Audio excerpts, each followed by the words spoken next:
There are plenty of ways to level up fast in Starfield, but here we've got a pretty crazy XP farm. Starting off, you're going to want to find a planet that has both aluminum and iron deposits, and we want those to be right next to each other. A perfect planet isn't actually a planet, but a nearby moon in the Narian system. If you head to the Narian system, it's actually the perfect location because you can get here right at the start of the game, since it's a system right next to Alpha Centauri. Just below the sun is a planet called Sumati, and that planet's moon, Androphon, is the perfect location for us.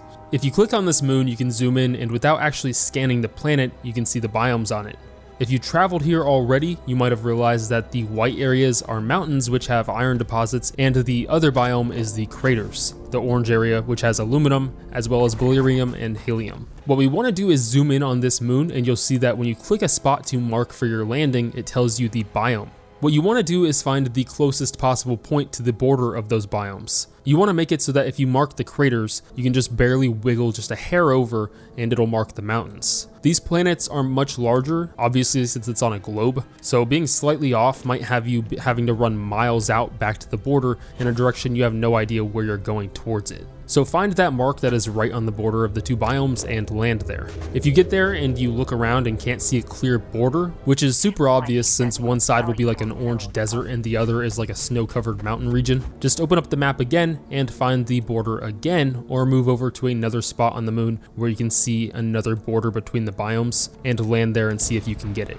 I had to travel once or twice because it's hard to find the exact line of the border sometimes. When you find that spot, you're going to pull out your scanner and start looking around for iron or aluminum. It doesn't matter which because we need both. The mountains spawn iron, the craters spawn aluminum. Some of these borders have large transitions between the biomes where it's like blending into the other biome, and there usually aren't any deposits in that little area, but sometimes there are. So with me here, I'm running through the desert looking for aluminum, and I found some here. So now we want to head toward the mountains and see if I can find any iron nearby. The aluminum and iron have to be close enough to both fit within the border of an outpost. This is super easy to verify, and I'll show you how to do it in a second, but first I'm just going to run toward the mountains and see if I can find some iron, which I did find some here. I'm going to now save my game. After it's saved, I'm going to run towards what I think is the halfway point between the iron and the aluminum, and plant down an outpost, which it gives the option for when you open up your scanner. Place down your outpost and change the point of view, which it also gives the option for down at the bottom, so that we can now see from like a top view sky perspective.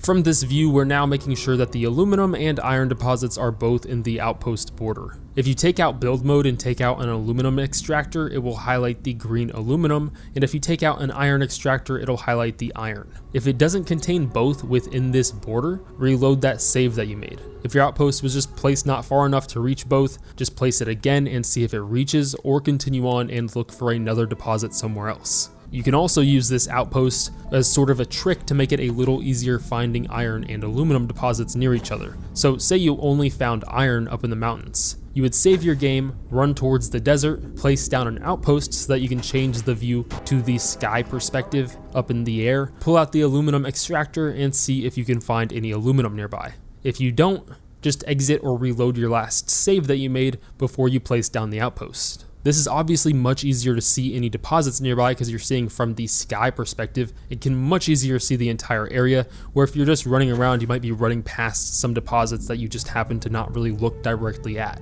So now we've set up an outpost which contains both an aluminum deposit and an iron deposit within the border of your outpost. Now what we need is resources. Quite a lot actually, but all of them are pretty common, so if you want to purchase them, they're really cheap.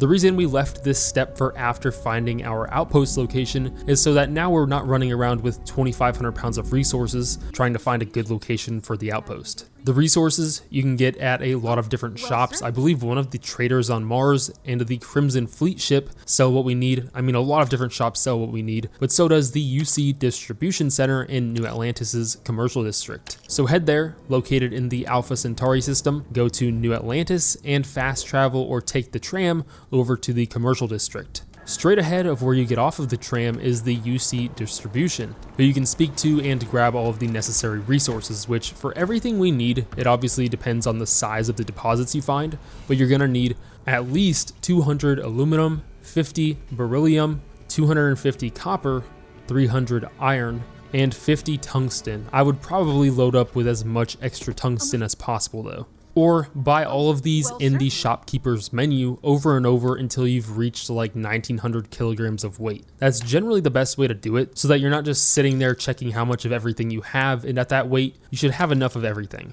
She sells all of these, and I gave you them in alphabetical order so that you can buy them from her quickly. And then in front of the counter, there's a chair that you can wait in for 24 hours to refresh her inventory. This is by far the most annoying part because you just gotta sit here and wait 24 hours, which takes forever in this game. Now you're just gonna have to hop your extremely overcumbered self to the tram, then to the ship, then fast travel directly back to your outpost, which you can do once you've made it on the ship.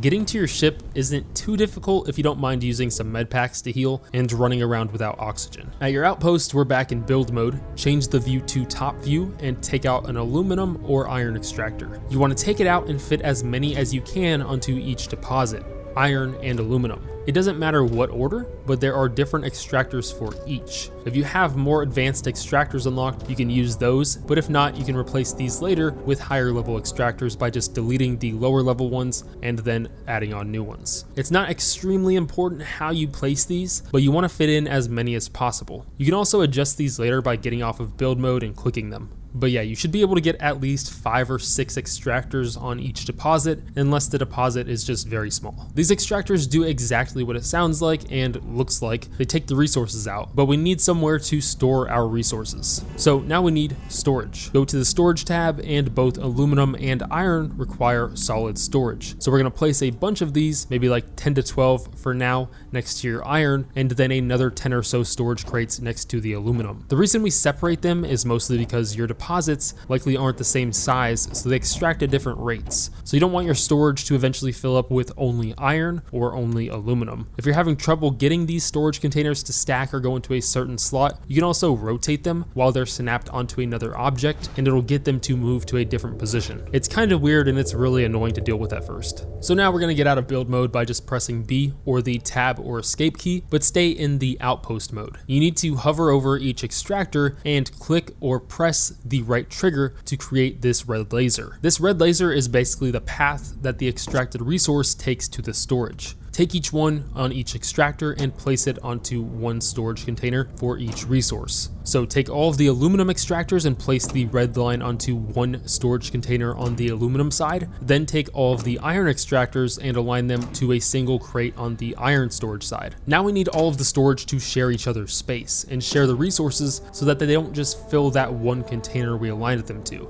So this is done basically the exact same way. We just click or use the right trigger to select that container that the extractors are extracting to, and then click one of the highlighted ones. Click that one and then click the next one. You're basically connecting all of these containers to be able to send the resources from the one to the others. So you're clicking the ones that are no longer highlighted and then selecting one that is highlighted blue. The ones that are highlighted blue are not yet connected. Do that for all of them on your iron, and then again for your aluminum side. And we're almost done. We just need power to run all of this, which is super simple. Go back into build mode and tab over to the power tab and create solar arrays. It doesn't matter where you place these, just do it far away where it's not going to interfere with your extractors and storage and just get in your way. You're going to create enough solar arrays to where your total power down at the bottom is more than your required power. So my required power was somewhere around 90 or 100. You probably need like 20 or so of these since each provides us 4 power. So now our outpost is 100% finished. We have the extractors, the storage that they're extracting to, and now the power to power all of those. All we have to do now is craft an industrial workbench and place it wherever. But it'll probably be more convenient somewhat near your extractors and everything. That way you're not going too far out of your way if you have to run over to your extractors and storage. After you craft and place an industrial workbench, go ahead and craft a bed and set it next to the workbench as close as possible. We're going to open up the workbench, and if you don't have any iron or aluminum yet, you might want to sleep for 24 hours first. But we're going to craft 99 of these adapters over and over again. If you're on PC or have a keyboard and mouse plugged into your Xbox, this isn't very difficult at all. You just double click or hit enter on the adaptive frame, click the end of the line to get 99, and then enter to craft it. You can do this extremely fast by hovering your mouse over where it can select both the adaptive frame and select 99 once that's open. And basically you're just spamming left click and the enter key. Right here, I'm not speeding this clip up. This is totally doable. The pop-up screen that the selection comes up on, the animation for it can be skipped by hitting enter. enter. So you're double clicking to get the adaptive frame to open, while also left clicking to select 99 and then enter again to craft. Again, you're basically just spamming left click and enter.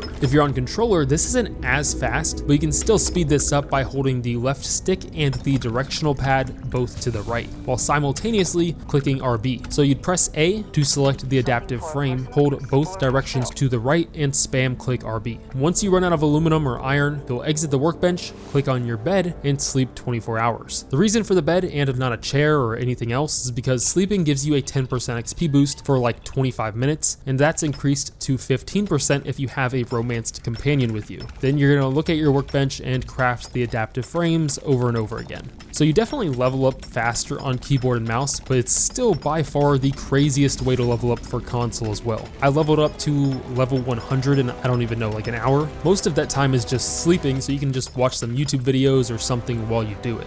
What's cool is that if you don't have enough resources to make all of these extractors, storage containers, and solar arrays, you can make what you can and then use the resources from this farm that you have so far, because they'll give you most of what you need since you're extracting iron, aluminum, and making the adaptive frames that are needed for storage. You can also go to your extractors, delete them, and craft better extractors by sliding over, which is the D-pad on controller, and these increase the amount that you extract by a lot. I deleted a regular extractor, slid some over, and was able to fit 2 commercial extractors on top of those, and it made a significant difference. Commercial extractors seem to be like a 25 to 30% increase in production, and the industrial extractors, the level 3 ones, seem to do about double the extraction rate of the original standard extractors. So upgrading these helped out my aluminum from lagging behind by a lot. These aren't needed right away, but once you have skill points, upgrade these as soon as possible. Just make sure you don't forget to reroute them to the storage. I forgot to do this and thought the commercial extractors were just junk, but I just forgot to route it. If your extractors aren't working, you might have gotten attacked by spacers or are currently being attacked by them right now, and in that case, you'll need to repair them and the solar arrays. When you're hovering over it, it gives you the option. It also gives you the health bar for them. But that is pretty much it. Subscribe and leave a like for more Starfield videos. See ya.